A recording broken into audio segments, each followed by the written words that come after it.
Hi friends, నేను అపర్ణ.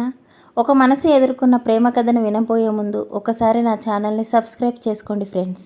మాది నిర్మల్ జిల్లా. నేను కలెక్టర్ కావాలన్నది మా నాన్న కోరిక. డిగ్రీ పూర్తవగానే హైదరాబాద్కు వచ్చి పీజీలో చేరాను. పీజీ చేస్తూ సివిల్స్ కోచింగ్కి వెళ్ళేవాడిని. అలా అప్పుడప్పుడు క్లాసులకు అటెండ్ అవుతూ పరీక్షలు రాసేవాడిని. సివిల్స్ కొట్టాలని దీక్షతో సాగుతున్న నాకు పీజీ సెకండ్ ఇయర్లో ఒక అమ్మాయి పరిచయం అయింది. తన పేరు బుజ్జి. ఎంతో సౌమ్యంగా మాట్లాడేది. మా ఇద్దరి మధ్య స్నేహం పెరిగింది. ఈలోపు సెకండ్ ఇయర్ పరీక్షలు ముగిశాయి. నేను మా ఊరికి వెళ్ళాను. తను వాళ్ళ ఊరికి వెళ్ళిపోయింది.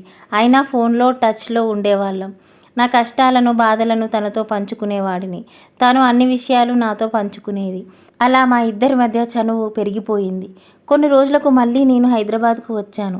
తను వచ్చి ఇక్కడే గర్ల్స్ హాస్టల్లో ఉంటూ ఉద్యోగం కోసం ప్రయత్నించేది. ఇద్దరి మధ్య సఖ్యత పెరిగాక నేను ప్రపోజ్ చేశాను. ఓకే అంది. ఇంకేముంది, నా ఆనందానికి హద్దులు లేవు. ఇద్దరం కలిసి సినిమాలు, షికార్లు, పార్కులు తిరిగాం. ప్రపంచంలో మేమిద్దరమే ఉన్నామేమో అనిపించేది. అయితే ఎక్కడ నా చదువును నిర్లక్ష్యం చేయలేదు.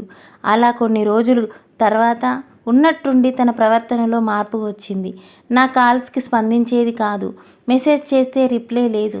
2-3 రోజులకు ఒకసారి కూడా సమాధానం ఇచ్చేది కాదు. నేను తర్వాత మాట్లాడతాను అని చెప్పేది, అంతే. అలా చాలా రోజులు గడిచిపోయాయి. తన నిర్లక్ష్యాన్ని నేను భరించలేకపోయాను. ఇంతలో తనకు ఓ ఫార్మా కంపెనీలో ఉద్యోగం వచ్చిందని తెలిసింది. నేను అక్కడికి వెళ్ళి తనతో మాట్లాడాను. నన్ను ఎందుకు ఇంతలా డిస్టర్బ్ చేస్తున్నావు అంది. నా గుండె పగిలిపోయింది. సారీ చెప్పాను. నువ్వు లేకుండా నేను బతకలేను.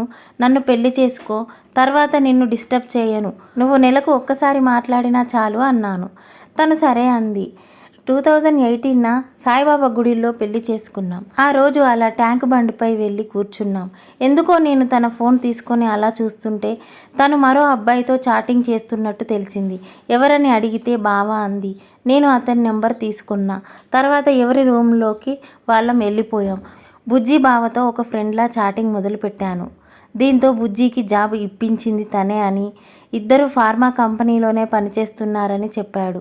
మరోవైపు బుజ్జి నాతో మాట్లాడడం బాగా తగ్గించేసింది. 2 నెలలైనాక మాట్లాడేది కాదు. అర్ధరాత్రి ఫోన్ చేసినా తన ఫోన్ బిజీ వచ్చేది. నాతో మాట్లాడటానికి మాత్రం టైం లేదని మెసేజ్ పెట్టేది. నేను వాళ్ళ కంపెనీ దగ్గరికి వెళ్ళి నిలదీశాను. నీలాంటి అనుమానం ఉన్నవాడిని చేసుకోవడం కంటే భిక్షగాన్ని చేసుకోవడం నయమంది. సరేలే, ఏదో బాధతో మాట్లాడిందేమో అనుకున్నా.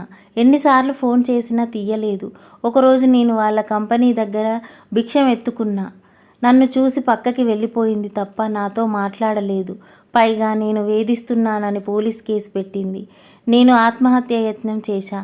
స్నేహితులు కాపాడారు. ఇక ఇక్కడ పనికి రానని నన్ను నాన్న ఊరికి తీసుకెళ్ళిపోయాడు. నా చదువు మొత్తం దెబ్బతింది. అలాగే పిచ్చోడిని అయిపోతానని నన్ను సౌదీకి పంపారు. అక్కడ ఉండలేకపోయాను. తాగుడుకు బానిసయ్యాను. తనకు ఎన్నిసార్లు కాల్ చేశానో నాకే తెలియదు. బుజ్జి నుంచి ఎలాంటి స్పందన లేదు. నేను తిరిగి మా ఊరికి వచ్చేశాను. తన జ్ఞాపకాలతో చావలేక బతుకుతున్నా. బుజ్జి, ఒక్కటే గుర్తుపెట్టుకో, నువ్వు నన్ను మోసం చేసినా, వేధిస్తున్నానని కేసు పెట్టినా, నువ్వు నన్ను ప్రేమించావని, మనం పెళ్లి చేసుకున్నామని ఎవరికీ చెప్పలేదు. ఎందుకంటే నేను ఇప్పటికీ నిన్ను ప్రేమిస్తూనే ఉంటా. ఇలాంటి మరిన్ని రియల్ స్టోరీస్ వినాలనుకుంటే నా ఛానల్ని సబ్స్క్రైబ్ చేయండి, షేర్ చేయండి, లైక్ చేయండి. Thank you for watching.